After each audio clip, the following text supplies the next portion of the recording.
নমো নমঃ সুপ্ৰভাতম শ্ৰীমদ ভগবত গীতামৃত আজি শ্ৰীমদ ভগবত গীতাৰ জ্ঞান বিজ্ঞান যোগ নামৰ সপ্তম অধ্যায়ৰ ২৬ সংখ্যক শ্লোকভাগী হৈছে এনেধৰণৰ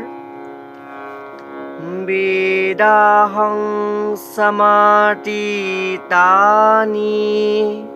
वर्तमानानि सार्जुना भविष्याणि स भूतानि मां तु वेद न कश्चन।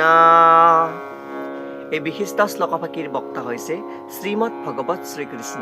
শ্লোকভাগীৰ অসমীয়া অৰ্থ হৈছে এনেধৰণৰ: হে অৰ্জুন, পৰম পুৰুষ পৰমেশ্বৰ ৰূপে মই সম্পূৰ্ণৰূপে অতীত হৈ যোৱাৰ সকলো কথা, বৰ্তমানত ঘটি থকা সকলো কথা আৰু ভৱিষ্যতে হ'বলগীয়া সকলো কথা জানো, আৰু মই সকলো জীৱৰ বিষয়ে জানো, কিন্তু মোক হ'লে কোনো এজনেও নাজানে বুলি কোৱা প্ৰসংগত ভগৱান শ্ৰীকৃষ্ণই এই বিশিষ্ট শ্লোকভাগী সখা অৰ্জুনৰ আগত অৱতাৰণা কৰিছে।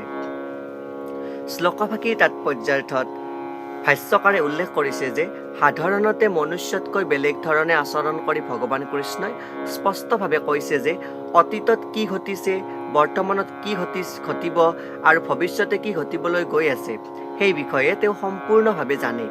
আৰু চতুৰ্থ অধ্যায়ত কৈ অহা অনুসৰি কোটি কোটি বছৰ পূৰ্বতে সূৰ্য দেৱতাক বা বিৱস্বানক যি গীতাৰ শিক্ষা দিছিল, কৃষ্ণই প্ৰতিজন জীৱৰ অন্তৰতে পৰমাত্মা ৰূপে বাস কৰি থকাৰ এই স্বৰূপটো তাত দেখা পোৱা গৈছিল। আৰু সেই পৰম পুৰুষ পৰমেশ্বৰ কৃষ্ণই বৰ্তমান সময়তো তেওঁৰ ইচ্ছানুসাৰে অৰ্জুনৰ আগত এই গীতাৰ বিশিষ্ট বাণী অৱতাৰণা কৰিছে। যি প্ৰয়োজন সপক্ষে এই কথা অৱতাৰণা কৰিছে সেয়া হৈছে তেওঁৰ নিজৰ ব্যক্তিগত বা যি ভগৱান শ্ৰীকৃষ্ণৰ যি আৰাধ্যগৰাকীৰ যি মুখ্য লক্ষ্য, সেই লক্ষ্য অনুসৰি অৰ্জুনৰ লগত সেই শ্ৰীমদ ভগৱত গীতাৰ কথা ব্যক্ত কৰিছে, যি বিষয়ে আমি অল্পমতিয়ে জানিবলৈ অপাৰক। আৰু যিয়ে সেই কথা উপলব্ধি কৰিব পাৰিছে তেওঁৱেই হৈছে এই জগতত সংসাৰত বিশিষ্ট ব্যক্তি বা ভক্ত বুলি কৈছে ইয়াতে ভগৱানে।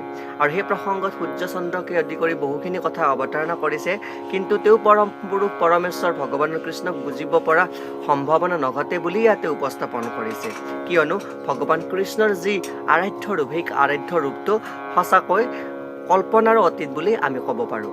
এয়াই উক্ত বিশিষ্ট শ্লোকভাগীৰ সৰল গুঢ়াৰ্থ। ধন্যবাদ।